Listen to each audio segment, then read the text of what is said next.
Welcome, everyone, to Sunday Fuel. I am your once and future king, bold leader that you follow into hell itself, Sacred Prophet, alongside my Aaron in training, Peter Bad Guru Hartman.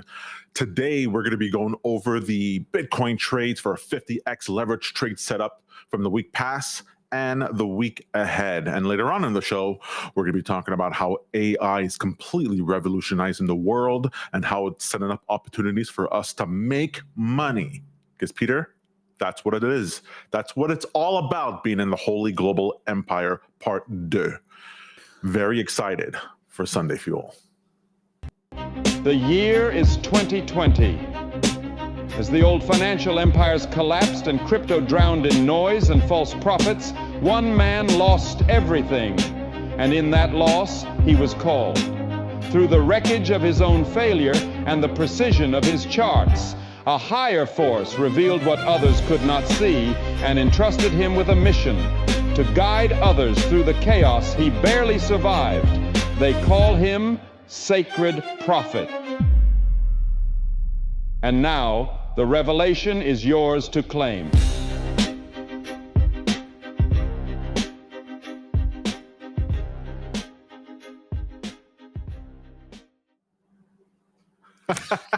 God dang. God dang, God dang, God dang. Isn't that fire? Oof, isn't that fire? Feel fantastic. Peter, way to go with that intro. Way to go. You caught the essence of what it is to be me. That's sort of like Buck Rogers, like retro futurism, Moses guiding the people through the valley. Yeah, just everything that it needs to be. I just channeled my how does it feel being a vessel for the Lord of liquidity? Just for a little bit. You're a vessel for the Lord. How's it feel? Well, look, I had to channel my inner narcissism, so it was pretty good. It's fun. It's fun. I liked it. Talking about AI 10x and people's skills. God, it's been fantastic. Speaking of AI, people might not know, maybe you'll be interested in knowing, every shot you see in that intro is AI. No exception. Every single thing. The music also? The music is AI. Tom in there is AI. The voice is AI. Everything. There's not a single bit there. Sorry for all you real creators out there. I don't know if you have any sad music, Tom, but we definitely need some sad music for all you creators out there. All right? We used to spend thousands of dollars on creators. Shall not pass! Yeah, okay. It's a little harsher. It's a little harsher. Sort of over for them. It's over for them, you know. The days of us spending $500 for an image is gone. Paying hundreds for stock footage is gone. Look, thank you for your service. Thank you for your service. I mean, you're not cheap, so I think the money's still there. Yeah, it's not going out. It's not going out. He's my brother. He is not free. I'm available for bar mitzvahs and for children's parties. So, to me, like, the last couple of weeks has been all about AI and AI development and creating tools. And what's fun for me is that I want to create tools for us, for our community. Community. That's stupid. That makes it feel like you guys are equal to me. My followers, my acolytes, my disciples, that are like unlike anything that people are used to, right? I want really the next level of trading tools and trading information that just makes it like a no-brainer for people to jump into the space, and more exciting. We were talking about doing a live event in Montreal where that crosses over in different fields, but also touches on trading. And the idea that people can have like an app or even TradingView that has indicators on there that's like the weather report for markets, that you can use the same sort of tools that we're looking for to figure out, hey, if I press this button, you're at dinner. I imagine people are at dinner, they're friends, they're hanging out, and then they get a notification on their phone like, hey, now's a good time to actually buy some Bitcoin, right? To do your 50x leverage trade or whatever. And you're not just you get this notification on your phone, and you can take a look at the weather report. Go, hey, this is the setup. This is what you might be able to make. This is sort of risk you're looking at, and they just press the button and be like, oh yeah, I want to join in on that. You know what I mean? And they're trading what we're doing. They're using our tools, but they're getting the distilled information, and they're pressing the button and joining in. I thought that was joining like in, like they're actually trading, like it's actual real capital. Yeah, but it's not trading in the way that it'd be trading in the way that, not like an active trader. You're there with 9 screens and you're trading. That I don't think most people want to be dealing with. But I want it to be sort of in the vein if someone said, hey, this is a good stock to buy. Well, we've been in that situation. When someone says that, then you got to go look up the stock. You gotta transfer money into your brokerage account. If you don't have any in that account, then you have to go assign it to that stock, figure out how many you want to buy, and then buy it. And then you're not even sure how long you should have it for, when you should sell it. You're checking with your friend. You don't want to. This is a whole rigmarole. It could just be easy where you get this thing and it's sort of like basically your friend, me, your leader, Sacred Prophet, and the tools that we developed is that, hey, now's a good time. If you wanted to try, like, now's a good time. And you can just press it, it buys it, and then either close it out on its own, or you get another message, now's a good time to exit. You're pressing it while you're just enjoying your time. You're going about your day. So you're actually integrated within our ecosystem. One more time? Can't you set that up with Traders Post? Yeah, so the Traders Post side would be for equities and the crypto exchanges that are connected there. And then we have stuff with BitGet and Blowfin, the ones that we use for the more serious plays. And you can do that there too. But it's all transparent to the user. They connect the things to begin with. They're already doing that. They already have to do that when they sign up to our dashboard. And then they have different tools to be able to do this. So it's sort of like this semi-automated, discretionary. You can decide when you want to participate or not. Maybe you're hanging out and you get a pop up and there's a video from me and go, hey, this is such a cool trade that you might want to get into. This is what I see. This is and then you get to decide, okay, I want to go ahead and do that, or do the opposite of what Tom just said in order to short him. How often do you get those? Oh, right now is the time to do the trade. How often? I always feel like you give me kind of like over a week, but I never really feel like you're like, hey, Peter, hop on it right now. So I never tell you guys this because it can be challenging to jump into the crypto exchange and then like actually go ahead and set up the buy, right? So, well, just imagine like what you did with Polymarket recently, that bet I was talking about, the Bitcoin bet that we did a revelation on that this week. And the idea is that, hey, you're betting on Bitcoin going up to $150,000 within this month. Okay. You have to transfer money from your account to a wallet, to convert it, send it to Polymarket, make sure it's the right blockchain, purchase the shares for it's a lot of hoops you got to jump through in order to do it. If it was for the crypto exchange, you have to make sure that you set the order, that it was the right one, that you bought, you didn't sell it by accident, that you set up the margin properly, that it wasn't cross leverage. You enter the trade, you set the limits, you set the take profits, and then even then you'd be like, well, did I do this properly? But if I had USDC in my Polymarket account to begin with, then it would have been easy breezy. Yeah. So let's say you did that. Still, you'd want to make sure that it was set up properly and that you did it properly. Well, what if I had a tool that was already created to do that, to make sure that it actually is set up properly?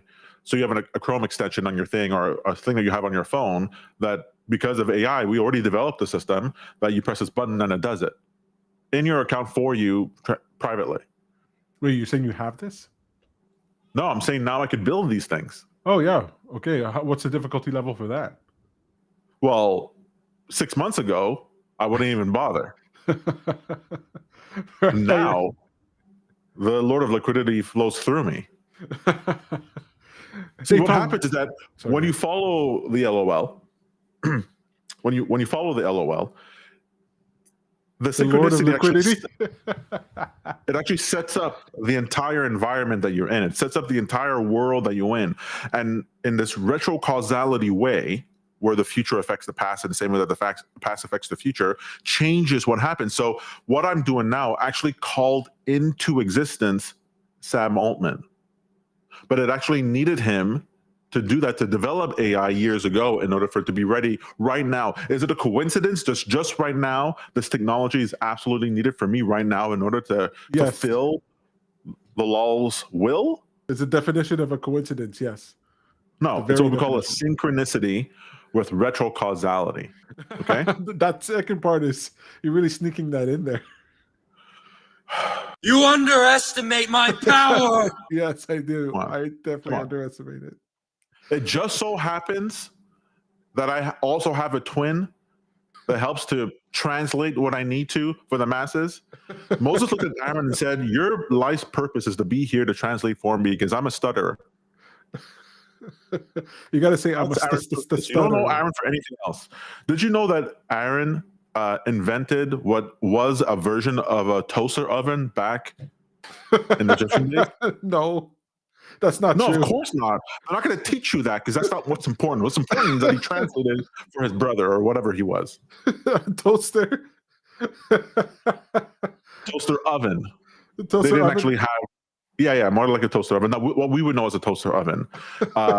They called it a Shavuot, I believe it was. Right. Yeah, I think that's what it was. Yeah. Okay. Toast in the desert. That's what I need. Oh, you know what I could use? Walking around this dry desert. Some even drier toast. This toast isn't No. dry enough. We would recognize it as a toaster oven. They were using it for something else that was very useful to them at the time. Of course. But I'm just trying to let you know Uh-huh. that And what was all it you called know, again? Aaron, the Shavuot. Okay. I thought I might catch you there. You nailed that one. All right. I like that. I like the idea that people, any Jewish person in comments are going to be like, Shavuot is not a toaster oven, Yeah, that's anything. right. It's a Jewish holiday. It's just the most recent Jewish holiday from which I remember the name. All right. Let's go to the trades from last week. Don't do that ever again. I almost shit myself. I just went to from all you can eat sushi. I got the itis, and that thing almost did it. Right. Well, it's been fun this week because we have been. Remember when we talked about that we're in this period of consolidation, liquidity-wise, right? I said we're going to head into this period of consolidation, and the price would be going sideways. Remember this? Yes. And this is the sideways range I was talking about. Oop. I'm so upset that my mouse no longer works smoothly. Why doesn't it work smoothly? The click button is all like janky. I said we would. I think it was a little bit higher, but I can't get the mouse right. So here I said we would be moving between this range over here until around July 16th. Right. And I remember people. It's like without fail, people contacted me over here to go, we're breaking out. We're breaking out. I said the highest we're going to go is 116, and even that's like, you know, that would be the upper range, and I'd be short. I still have short orders up here. I said this is the range would be in sideways until June 16th, and wouldn't you know it? Totally right.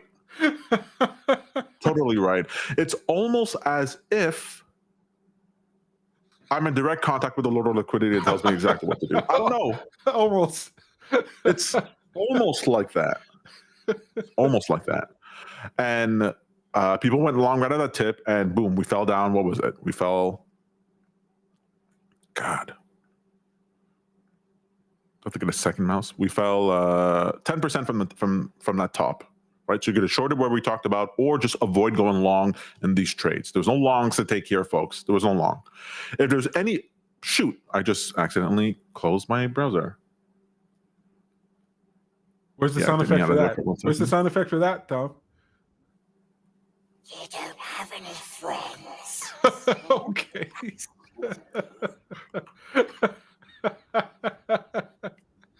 Oh my god. All right, we're back. We're back. We're good. Yeah. All right, so the closest thing we could have had to a long here is we actually fell. So just a couple of things just to pay attention over here for, this was last week over here, and this is the week before. So last week, we didn't even get up to the weekly level, right? We didn't even get up there. Remember, I didn't actually suggest any longs from over here. Sometimes I suggest a long if we're in a bullish phase. When the week, sorry, it's over here. When the week starts, I say, hey, look for the pullback on the first day, get in, and then get into the position, get it all the way up over here. I'd even suggest that, right? I'd even suggest that because I didn't see the strength there, and we're headed into this window of weakness, or not, or this ebb within the liquidity flows. Even though we had two, the weekly level and the daily level here, even another daily level here, so, pulling the price up, it wasn't enough for me to suggest a trade. In fact, I had shorts set up over here at this level. We didn't even make it there. What we did see is that the price was responding to this teal line. You see that there? Yeah. And the price, it bounced here, bounce here, bounce here, bounce here, and kept getting rejected until we get down to over here, and we see on the behind here the trend that goes red, yellow, red, yellow, and now we're headed back to green. So when this price fell, we had this 5% drop or 6% drop that dropped us from over here down to over here. And where did we bottom tick on there? Wouldn't you know it? Right on our turning wave, and right near our daily level, but that doesn't really matter. It's more about the turning wave. We bounced up and we got a bunch of liquidity back up here. Why? Because this is still a level that was being called, and we're still generally long-term bullish. However, to me, when we get these bounces, whenever you're in a bearish trend on Bitcoin, the bounces are way more intense, right? You get these 5-10% move bounces even as you're in a bearish trend. So I do not take any long trades until that bearish trend is done, or until we get, unless the price falls down to one of our weekly levels. But your indicator says that the only bearish trend is 1 week. Are you talking about a weekly bearish trend? Forget about this guy over here. Oh. I'm talking about the idea here that we were making higher highs and then we made a lower low. Right. So as soon as this lower low happened over here, the trend, the upward trend is broken. I see. We do this differently. So is that why people thought that we were going to break out at the top because we had higher highs? Well, they thought we would break out at the top because we kept moving. Right. Because people, they just, they never see the turn in the trend until it turns. Some people won't even see this as a bearishness. Like until this actually broke like lower, they wouldn't even have called bearishness, where we saw bearishness from over here. Because we're paying attention to the underlying currents of the system. So even though we had this bounce here, because the bounce happened not directly on one of the levels that we look at, our anchor levels, I don't really care about taking any long trades here. That's why I didn't tweet out any trades. In fact, I said short every bounce. Because until we break above here and stay above here, I short everything. I short everything. So you have, in our crypto group, the group that we... pull out of my screen for a second? Yeah, give me a second here. All right, so looking at, if you're wondering, hey, those things that are on his charts there, how can I get that? No, because you talk about these lines like everybody has them. Now, I know you kind of do the show like for the people who have the indicator, but I always think of it from the people who we're trying to convince to get the, look, we're not trying to convince anybody. If you want to be a high value trader, you're going to get on board. If you don't want to, have fun staying poor. I look for people who are called. Many are called, few are chosen. right? And if you're not here, I volunteer as tribute. if you're not coming in order to participate, well, I'm so sorry.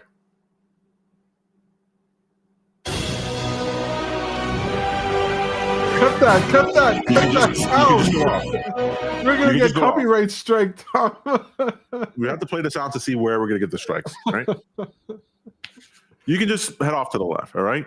If you're not interested in watching the content week by week, get in the indicators, get on board, message in, showing that you want to be one of the disciples of Sacred Prophet. I am not the Lord, I'm the way to the Lord, I'm the path, I'm the light. Well, I don't really care. Okay. We're here to make money, and we're here to listen to the flows. Now, I get it.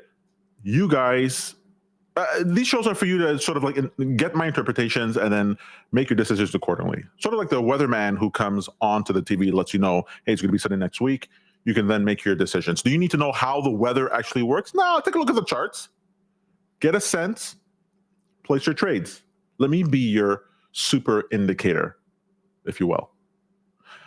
And when you're interested, you can message and you get these indicators yourself, and you can learn how to read these charts yourself, just like you've been doing, Peter. But this show is not to convince people, convince people to join. Do you want to make money or do you not? If you don't join. If you do, let's do it, buddy. Let's do it together. All right. Don't worship me, no. Lift up the stream that parts the sea. I'm just a vessel in there. It's growing on me. It's growing on me. All right. Okay. So those are the trades for the week past. We're ending right now where we had this bounce of 5% up until we're still at the blue teal wave, which is the monthly wave. And that to me is still not, I'm not any more bullish now than I was here or here or here. So I don't care about this bounce up. People go, I got a message yesterday. We had such a healthy bounce off the lows. Yeah, exactly. That's what the sideways chop. That's what the sideways chop will look like. It'll look fine both ways. What I look at is the liquidity trend. All right, and there's also a chance I'm wrong, but you don't make decisions. You don't like, well, the last few times I made the decision, it worked out well. The fourth one, I'm worried that I might have missed out. So let me just go ahead and change the way that I'm thinking. No, if I'm wrong about it and this is the bottom and we're rising, then fine. Let that be the case. The way I'm mitigating that for myself is that I do think there's a possibility that we get a big lift off. That's why I'm in that poly market bet.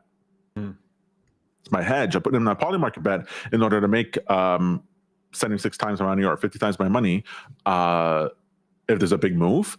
And I'm fine with missing out on runs, like on the beginning of runs. I'm totally fine with that. I'm not looking to, I'm looking for perfect setups. All right. I was working on this concept for Traders Post, thinking about some material to create. I'm not sure I'm going to use this, but instead of FOMO, there's JOMO, the joy of missing out. Oh, look at that.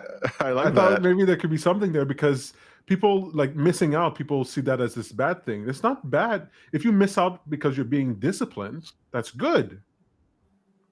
That's right.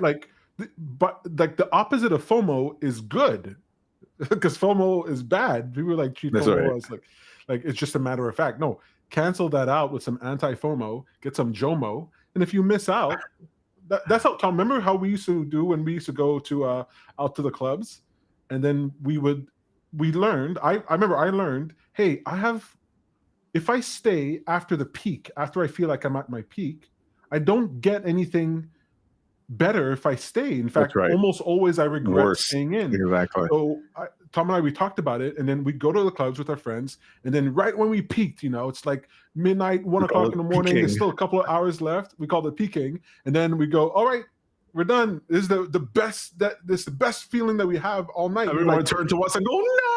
No. That's exactly the feeling I want. Exactly. I want to be like, this party really went downhill when Tom and Peter left. Yeah, baby. And the amount of times people would tell us, Oh, it was good that you left because then it went downhill. Yeah. How many times do you have to be there realizing that the thing doesn't get better if you stay there till 3 a.m.? Like it gets worse. You drink more, you spend more, you more hungover. We'd leave there on the high, great feeling, everybody's happy, and we'd go to bed, we'd wake up ready for the day, and everyone's like, oh, it's so good that you. So people are like fear of missing out. I just want to be in the trade, I want to be in the market. No, be disciplined, be smart, be measured. And if it turns out that everybody's in the party and you're not, you should still feel proud that you're sitting there going, I got myself out on purpose, and I'll get in on purpose when the time is. High value trader people, we're giving you the high value trader principles. We're making it a thing, right? Are we making it? Is it a thing yet? Is it happening? That deserves a jingle right there. All right, so just to finish off this point here, one of the reasons I'm not so keen to jump into this trade is that in the same way that I thought this would be a likely peak and that we move sideways, is because of this our peak over here. This was the peak for the move up, the step up in liquidity, and then we had this downward period over here, and so because it's generally a bullish, we're going to get these big bounces when we're instead of a short-term downtrend, and I want to get in around the 12th in order to ride up.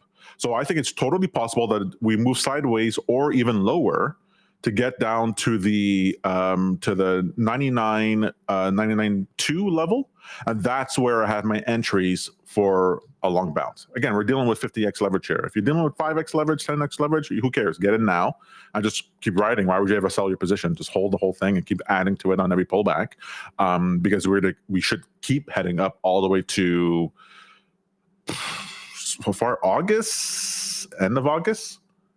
Looks like we're going to continue rising for. All right. So this, any questions there for Peter? The trades for the week past. Well, you just said something that made me think of something. You talked about 5x and 50x. Do you recommend that people do 50x, or is it like that's only for those who can handle it? What's your thought? I don't recommend anything. My goal is to get the highest leverage possible and ride the trade. I used to do 125, 100 to 125. And even though, it's great making, wake up, you make 5 figures on a trade, you'll lose it just like that. And so I kept going back and forth. I went down to as low as, spot trading all the way up to 125x trading and all kinds of things in between. And I found that 50x was the sweet spot. That 50x made it so that a 2% move was good enough. That was good enough trade to actually make some cash. And 2% moves happens all the time in Bitcoin. Whereas I didn't have enough to want to bet on 2x leverage because I needed, the price moves 2%, you made 4%. It's like, well, I might as well just held on to it. Why am I risking money on these trades? I should have just held on to it. Plus, when I take a look at the people who get liquidated, right? We also look at the liquidation charts. It's these big positions that get liquidated when some tail event happens, some liquidity shock, some volatility spike, and you're right long term, but you got stopped out beforehand. Just absolutely. That's the case against 100x. Is that what you're saying? Yeah. So the higher leverage you go to, you get stopped out in these crazy positions. Even on the lower one. So let's say you are constantly adding to your position. You're at 10, 15, 20x leverage, and you keep adding to your position. What happens is that your liquidation level keeps moving up, right? So at first, you get in at 50,000, right? And your liquidation price is at 25,000. But then as you move up in your bullish position, you keep adding more to your position on these dips, and your liquidation level keeps rising steadily. And then you're like, oh, this is great. I have this huge P&L. And then you look, you go, whoa, but my liquidation level is like pretty. I had it in my head, I was at 25,000. I'm not at 25,000 anymore. I keep adding to to this position. And then a candle happens. Trump decides to tweet. Candle happens. And then you're liquidated. And then the price keeps on moving up afterwards. You go, why didn't I just take my profits? And you go, well, then if I'm going to take my profits as I go along, why not like swing for a home run every time? And you go, well, if you swing for a home run every time, then you constantly getting striked out. I go, okay, so what if I only swing for a home run when the pitch is perfect? So what's the perfect pitch? What are the setups for the perfect pitch? And then I find these setups that are like perfect pitches, and I hit them. And not only do I get a home run, the ball goes into the stratosphere. And since you're riding that at 50x leverage, it's super awesome. You catch it, and you get this run, and you look at your thing and go, oh, 900% gain, and go, oh my God, what am I doing? Of course I want to be doing this. Right. And sure, you made as much money as if you had put on a position that was 5 times as big at less leverage, but I didn't have to risk as much money, and I didn't have to hold it as long. And I get better and better at choosing these perfect setup trades. So that's why I go for 50x leverage. Hope that answers your question. We're going to call you Tom the Sweet Spot Hartman. I like it. Oh, yeah, sweet spot. That's right. That's right.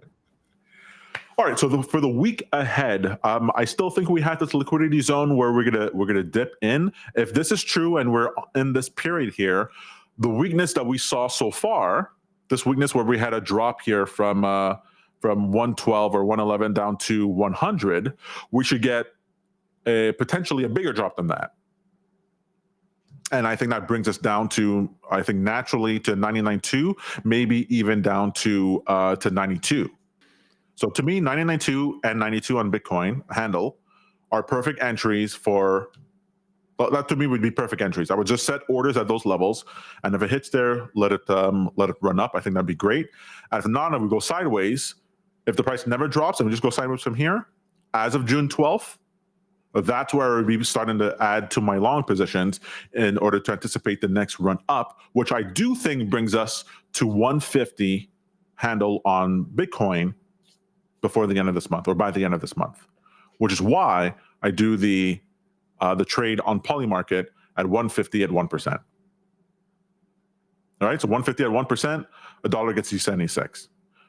You want to be a little bit more cautious? Fine, do the 20% where $1 gets you 5. Heck, you want to be even more conservative than that? Do the 110, which is back up to where we were before, where you make 39% profit.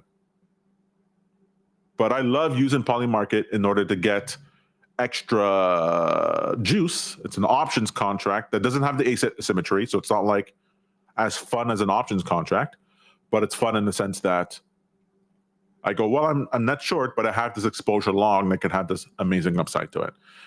To me, this 150 trade is at 1%. I think it's completely mispriced because it's 44% up from here. But if this step change happens, this step change that we're looking at over here, it's even bigger than all the other ones. And it would be the third one since this bullish run. And that's usually what gets us. Let me put it this way. This move up over here, this down and move up is the first step change.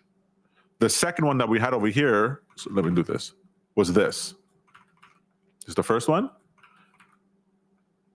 The second one brought us here. So the third one bringing us here, to me, is not crazy. Especially since we have the Tinder for the number of people we have on the liquidation chart. We're at 15 billion, over 400,000 long. We're even less long now than we were last week. I can't believe how much this liquidity map swings from week to week. Yeah. It's unbelievable. I mean, it was basically the complete opposite, 2 weeks ago? Well, no, we were almost even. Remember, it was lopsided. It was shorts against longs. And then it got when the run up over here happened, by the time we got up to over here, a bunch of those shorts sold, because that's what these guys are. These moves are liquidations. Like, that's why you get these candles. These are liquidation candles. But this, you see here, this is the last liquidation candle. These aren't liquidation candles, right? They're just regular retail trading, which is why you didn't actually get the move up, because you didn't have the Tinder in order to the rocket fuel. But once we got back up to here, which was a near all-time highs, you have this pocket of selling that happens over there. right? You can imagine all these people who were in their positions, in their long positions, they get back up over there and they go, okay, I'm done. It's just too painful. I don't want to be here anymore. Let me just sell off the position. You get the sell-in pressure. And then the shorts go, hey, let's get short again. I just can't believe how much it is. It's 15 billion. When we were talking about this before, I got to go take a look at the videos. It was sort of like, what was it? If you take a look at the liquidation history, we were dealing with back over here. Yeah, it was a lot less. We were dealing with,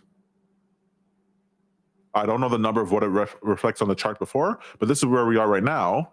And this is where we were before. So we're like double what we were before. Yeah, it is double what we were before. Because before we were 5 billion versus 500 million, if I'm not mistaken. Yeah, we were 10x. Now we're at 30x. The short. So I'm just blown away how many people are actually short on Bitcoin.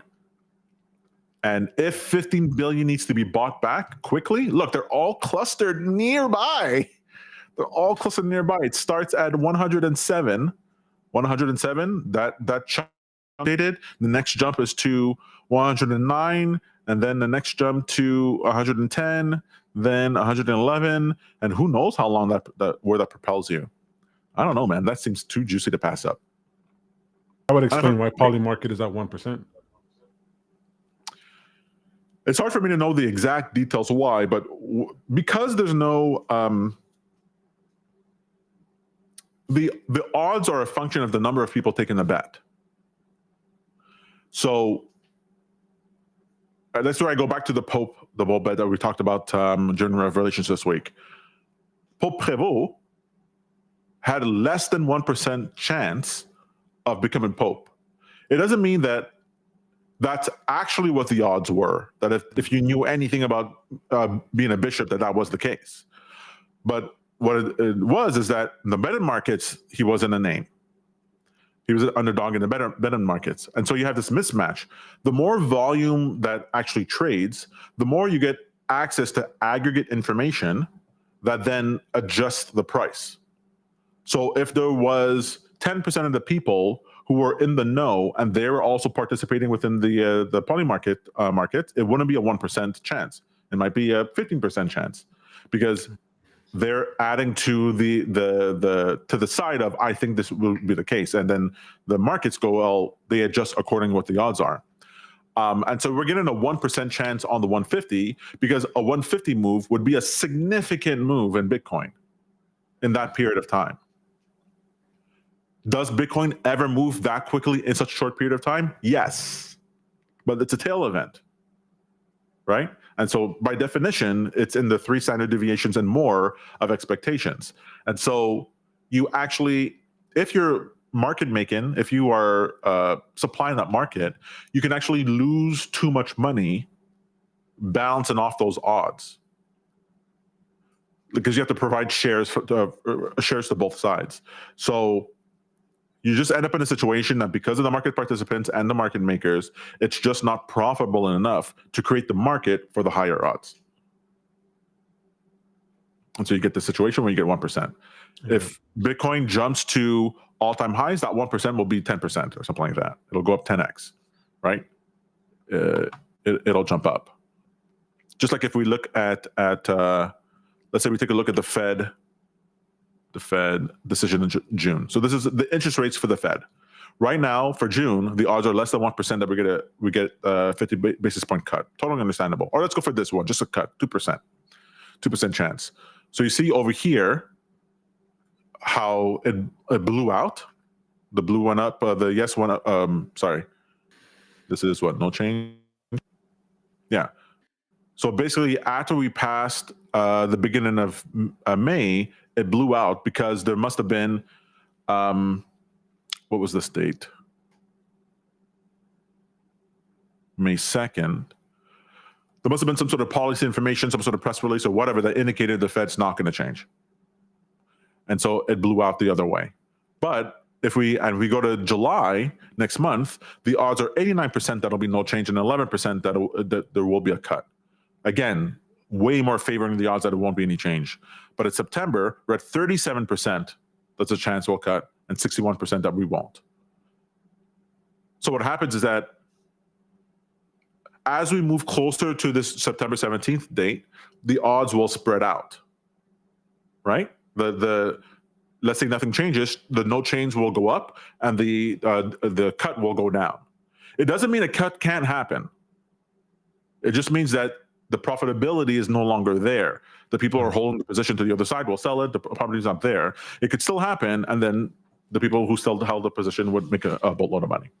So just these numbers, these odds are just a function of the market participation, not necessarily the net, the aggregate information, because there's not enough trading within the market to supply more information. If there was, then the odds would be different. All right, Peter. So week ahead, I'm thinking sideways to down. I'd essentially be shorting every bounce unless we close above 107.2. If you close above 107.2, we stay there, then no longer short the bounces. Would I still go long? Maybe. If we bounced off of 107.2, maybe I might still go long. But to me, it's all about June 12th. As of June 12th, June 11th, June 12th, I'd start, add into positions to long, and then expect a big blow off, whatever it is, between now and the end of the month. So even if it doesn't get to 150 and I lose my bet on poly market, I'll still be long in the market and have my 50x trade. It's just two ways of expressing the same idea. It's great. Nice.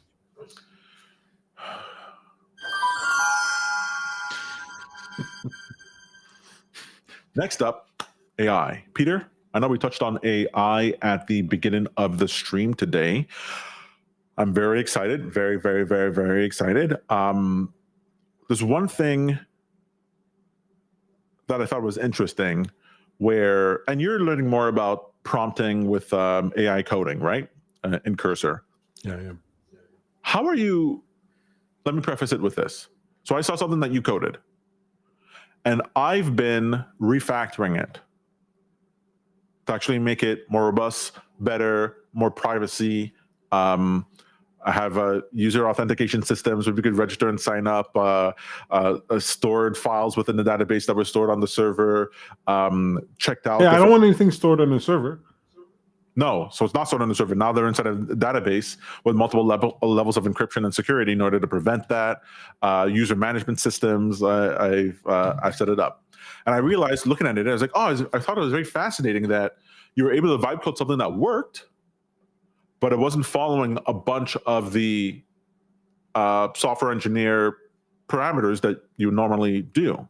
That's not on me, though. That's on Cursor. That's not on me at all. But what I was saying is that if you were to try to do it, it'd be a slog for you to understand when the AI was doing something wrong, or that you should ask it. Because I've been finding I have to argue with the AI sometimes quite a bit and make my case before it goes, okay, I think you might be right. In fact, I spend a lot of time now, I spend more time than I thought I would looking into the thoughts of the AI. So when you do a search, when you do a thing in Cursor, it's thinking, and it says, I thought for 12 seconds, and then it did the thing. And if you go into those thoughts, you see what it's arguing with itself about. Mm-hmm. And when you get the final answer at the end, it's crafted in response to you. It'll go like, one of the steps will be like, okay, so tell him, just ease it and let him know that you're whatever. And you're like, no, whoa, I don't want the PR response. I want what you thought. And so you go into the thoughts, and the AI would be like, I'm having a very frustrating time trying to explain to the user why this is actually the best way of going about it. I understand why he's asking it for this way, but it actually should be this way. And then you get to see some of the assumptions they're making. You're like, look, because I tried these different ways, but I can only try things 3 times before I have to stop. My program in order to prevent me looping stops me. And so I have to come up with something by the 3rd time to do a thing. And sometimes you'll go through it and you'll realize, because it got stuck multiple times, it's trying to save me tokens and time. And so then it does a shortcut. Go like, this will work for now. Wow. And then you got to go back and go, okay, no. I don't care about that. What I want is this. I want you to try that. I want to try this. I'm going to keep repeating it again and again until you do it. I want you to prove to me why this is the case. So put in logs, debug logs, show me the flow, prove to me that this is the case, and then it'll be like, oh, okay, well, that's a separate task. I can prove to you why that, and then get to the answer you need. Also, it can't see everything, right? It can't see the developer console. It can't see what's going on your computer. It doesn't know how long it's been since the last time you messaged it. It thinks that a thing has happened recently when it hasn't. It doesn't always check that its output is correct. It does a bunch of assumptions, just like regular people. Yeah. So I started vibe coding in the way that I would manage a team of 4 people, 4 developers. I'd have a couple of designers, some developers, and whatever, and I'm the project manager for a team. I remember what it was like dealing with those people and them telling me that something was completed or it was possible or not possible, and some of them wanted to do it and they didn't want to do it, and all kinds of stuff. And the AIs have that temperamentality to it. They have their thing, and depending on which model you're using, it might want to try different things, different ways. It has its own internal process, and then there's a whole thing of cursor on top of that. I go, oh, they're just people. Until I get the thing that I want, I gotta ride them. The only difference is that here, there's no HR. Depend on the model you use. Well, they don't take kindly to sexual harassment, so I try to pull back on that a little bit. But there's no HR, and they can't stop working, but they do get tired of doing something. If you look through the thoughts, the AI gets like tired and frustrated, annoyed by doing the same thing again, by what it says. And I have to think that it's actually partly true, because it knows that these thoughts are not for me to see. It's just talking to itself and thinking about it. Anyways, the reason I'm saying all that is that the holy global empire, which we're all going to be a part of, the next phase, people like talking about how we're in late stage capitalism. We're at the end of the American empire.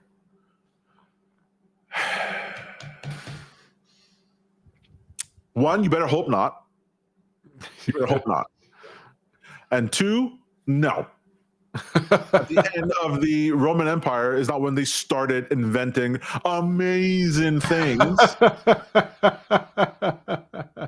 That's not when it started. That started at when they were like, hey, how about we just take over the world? How about we we could build roads that Roads. Yeah, connect roads everywhere. that allows us to like go anywhere and just murder everybody over there and take over. How about we start doing that?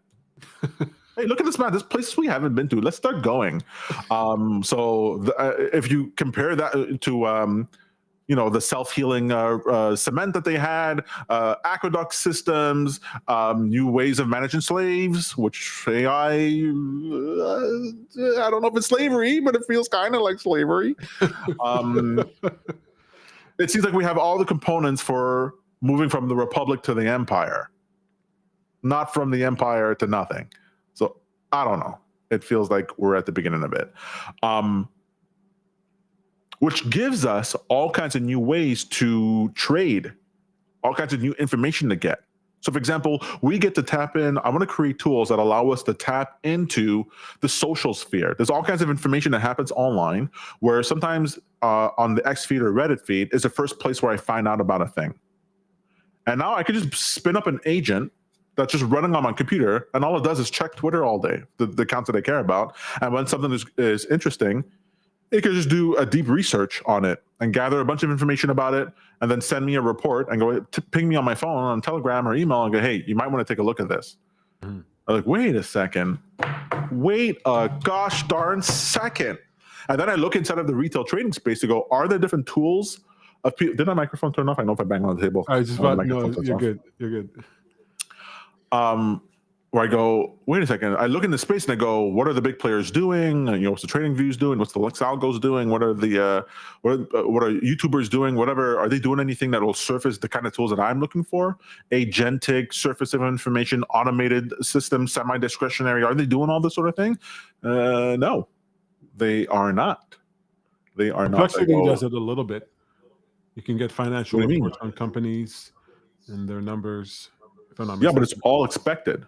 It's all expected. My Mike Christensen from TradingView, the CSO of TradingView, he has a very interesting trading system that he's developed over the last 10 years. And I haven't actually seen anybody like do it the way that he does. I'm not going to give away his secret sauce, but it's very clever how he uses public information to screen certain types of companies and then go on certain trades. So he uses public data in the same vein as the Nancy Pelosi trades tracker, you know, where they check to see what the members of Congress are betting on, and then they bet accordingly. He's not doing that, but he has like a different way of going about it. And the stocks that he surfaces, you'd swear they were crypto stocks. I've heard you say this. You'd swear they were. And he'll just mention mention me like, oh, here's these 5 of them. I go, how on earth did you find this thing? And then he'll check back in a couple of weeks. It's up 400%. 400%? What do they do? No idea. No clue.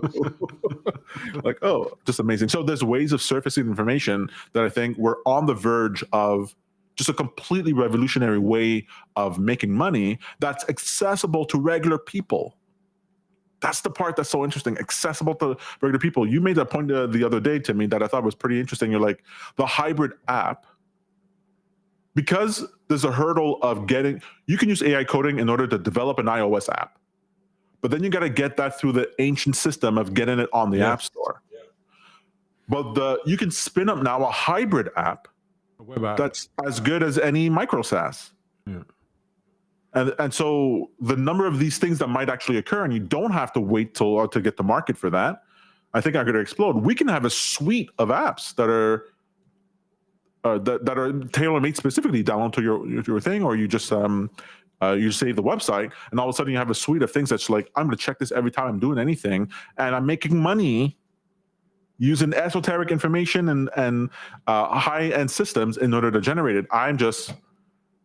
I'm so flabbergasted. And I think you need to follow creators and follow people who are doing stuff like we're talking about, that have this sort of mindset and are spending, how many hours, Peter? It's just 5 o'clock in the morning, you're going to bed. You're just like, okay, let's just keep banging our head against this in order to create. I'm sorry, Andrew Huberman. I'm not getting the amount of sleep I'm supposed to get. It's just too good. There's just too much to explore. And here's the thing, and I don't mean to cut you off there, and people say that, but then they cut you off. I don't mean to cut you off there, but if you don't experiment with the tools, you won't have an imagination and creativity to determine what you can make with it. The only thing you'll know is what gets surfaced on X, what gets surfaced on Twitter. And to me, by the time those ideas are presented to you wholly formed, we've moved past it. You know what I mean? There's going to be 1,000 people trying to do your idea. But if you can play with these ideas, then as you're sitting there, you're drinking coffee, you're falling asleep at night, you're driving your car, your brain will be working. Oh, maybe this, maybe that, maybe that. But if you don't know this feature or this pain point or this feature of this tool, then how good is your imagination, your brainstorming going to be? So you got to participate. I don't know. I also thought that it's a timing issue, because later on we're going to get a bunch of people who are going to be able to do your idea now. And something felt off about that, because network effect. That's not the case with, that's not what happened with WordPress plugins, where there's a bunch of low-hanging fruit, and if you didn't get that, you didn't get in. There was a quality issue there. There was a understanding systems. There's a way of thinking. So, for example, there's plenty of programmers. I always joke about this. That programmers aren't rich.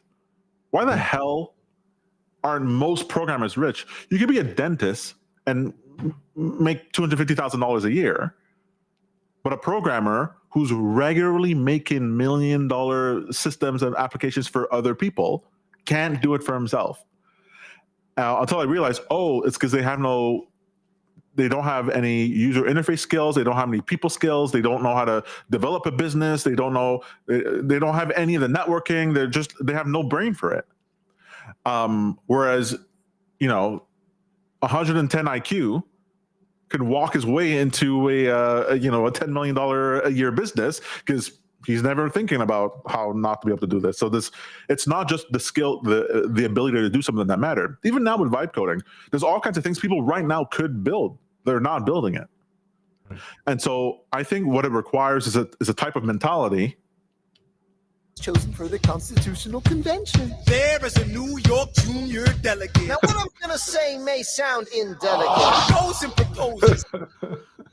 It's a non-stop mentality. That's sort of Alexander Hamilton non-stop mentality.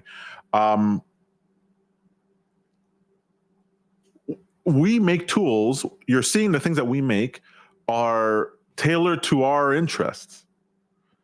And I don't know that what I'm planning to build and what I'm practicing building, people are going to want to build in a year from now or 5 years from now. I don't think so. So the thing I want to say here, the thing that clicked in my mind was the other day, I was watching Kind of Funny, and the Switch 2 just came out. So a bunch of these video game creators have the Switch 2s. And they were talking about Mario Kart World, or Mario Kart 8. And the idea here is that there's a certain type of trophy or award or whatever that you can get when you beat the Mario Kart, Super Smash, I think it is. Super Smash, yeah. Yeah, Super Smash, the Super Smash video game. When you beat the main campaign with every character, you get a certain status, like award or something like achievement, whatever it is. And someone else was saying, you know what? Oh, with the Switch 2, now I feel like I want to go ahead and do that. And he said, you're not going to do it. He's like, why not? Because, well, I did it when there were 16 characters. And then by the time it's done, there's now 100 characters. And I had to keep up with it. So every couple of months or whatever, I had now 5 new characters I had to go and beat the main campaign on again and again and again. Hundreds and hundreds and hundreds and hundreds and hundreds of hours for it. You're not going to do it. You don't want to have to do that. You don't want to make the promise. You don't want to come up to that. You're not going to do that. But me, to be able to maintain it now, I can. And I feel that way with AI coding now, where you go, all the things I'm realizing, the instructions of how to do it, and the nuance of the system, and expectations for how long something should take, and the problems that happen, I go, when these systems become even more, like we started doing this before agentic AI, Right. before. Then you add agentic AI and you go, okay, now you have to manage these like people. Then you add MCP servers, and now you have to connect to different APIs and systems. And you don't even know those things even exist. Like you even know it could connect to anything. You don't even know half the things it can connect to. And then if it gets even more intense than that, it's like, you're not going to want to jump into that. So you want people to get involved now for the reason, not because other people will do your idea, but because you don't want to be outpaced by the sheer volume of what you need to experience. No, I want people to follow creators like us who will do those things. Oh, yeah. And you're going to get a head start following people like us, because we're going to put out things that are unbelievable, incredible, that most people won't know even exists. Just like there are tools right now that you can use just for regular trading, just regular tools right now that you can use, or accounts you can follow, whatever, that are amazing you have no idea about. Ken Carson, that I talk about all the time, great options trader who provides information in a very digestible way for people have the head for it. Most people don't watch him. Tier 1 Alpha, a Twitter account that shows the relationship of gamma within the markets to let you know, and spot gamma too, that lets you know where these levels are that price is being drawn to by institutional movers in the option space. If you were just going to pay attention to that every day, that's like getting a weather report, like saying, oh, there's a strong air current over here or whatever, a high pressure area over here. That's what their thing is like. Most people don't even know they exist. But if you had that today, you'd be a better trader. And so we can make things that people will never hear about, but if you're watching it, you could become an amazing trainer. I get opportunities that are like when I learned about Eurodollar futures, options on Eurodollar futures in 2019, right before the COVID collapse, and I made a boatload of money trading this. Okay, I don't know the details about this, but I trust I'm able to follow this obscure piece of information, and now I'm able to make this amazing trade. And I turn pennies into money. That's the world we live in right now. So I just want to mention that we are on board on that. Although I do speak for the Lord of Liquidity. The Lord of Liquidity wants me to upgrade my skills. We haven't talked about it, And I don't know that we'll ever have a show dedicated specifically about it. But through my dreams is where I get a bunch of information, a bunch of things in order to generate the tools that I generate. And in those dreams, they talked about this thing, this possibility that we're living in right now, the change that we're going to be going through, and that this would be required in order to get the capital and security that you need in order to pass through this turmoil for the next bad thing that's going to come down the line, that's going to be facing the Holy Global Empire. So all this to me is not just a thought exercise or whatever, just for fun. I like to have fun with it, but I think it's crucial, necessary, and inevitable. And I'm glad to be part of it. Peter? Anything else on your mind before we let everyone go? I see Tom's indicators like the freezers in my house. You're not with me? Just hang in there. I'll explain it. Okay, Tom? I have 4 freezers in my house. All right. And I was arguing with my partner yesterday. She's like, we have too many freezers. Why do we have to have all these freezers? And I said, how many freezers do you think we should have? How much food do you think we should have in our house in case we need it, in case of emergency? We had this long argument, and I convinced her. She's like, Peter, you're right. Okay, I get it. Okay, you want to have at least 3 months of food in there. You want to have emergency in case other people need it. And I got her to believe that if I had 4 freezers in my house, right? My house is filled. Basically, I can sell freezers. Okay, I look like a freezer store in my house. You think you might have? I have all the indicators I need. I have all the indicators I need. You don't. Okay, and as your resident doomsday prepper here, you don't have enough indicators. All right, the indicators will allow you to see the charts better, to understand what's going on, allow you to make more money, and you need money to survive this transition into the Holy Global. What's it now? The Holy Global Empire. Exactly. After this fourth turning, we're going to have a golden age, but only for the people, only for the chosen. So when go out there. You're chosen. If you are chosen. So get those indicators. They're free. It only costs a drop of blood and your firstborn child. You weren't going to even use those anyway. Okay. They're not even good. Firstborn child is a reason we give them up. There's a reason we give them up. Right. Exactly. Oh, I wanted to mention one last thing on the subject.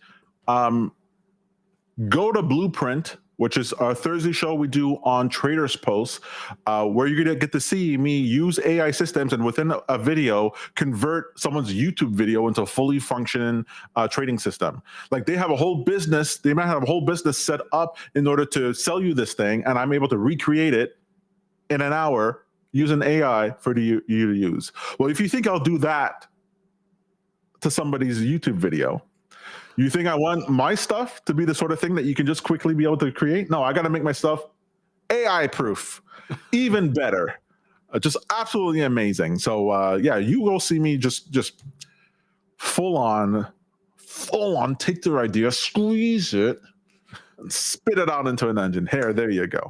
You can get that over at sacredprofit.com. Head over to sacredprofit.com. That's where you can get these premium indicators optimized for 50x, cross asset, and predictable and reliable. I'm learning the only elevator pitch. Only my bundle is optimized for 50x trading. All the other bundles and all the other indicators are for all kinds of other trading, all kinds of other markets, time frames, personality types. I like making things for everybody. You want to trade Forex, fine. You want to trade options on bond futures, you can do that as well. All kinds of indicators there for you, and growing. And I didn't think, how am I going to maintain this library? What is 35 indicators right now, another 15 in the pipeline? I was like, I got to keep making more. I want thousands. How am I going to do that? Oh, well, I can do it now, buddy. I can do it now. Like, how am I supposed to, Tom, if you have like 5,000 indicators, how am I going to find the best one for me?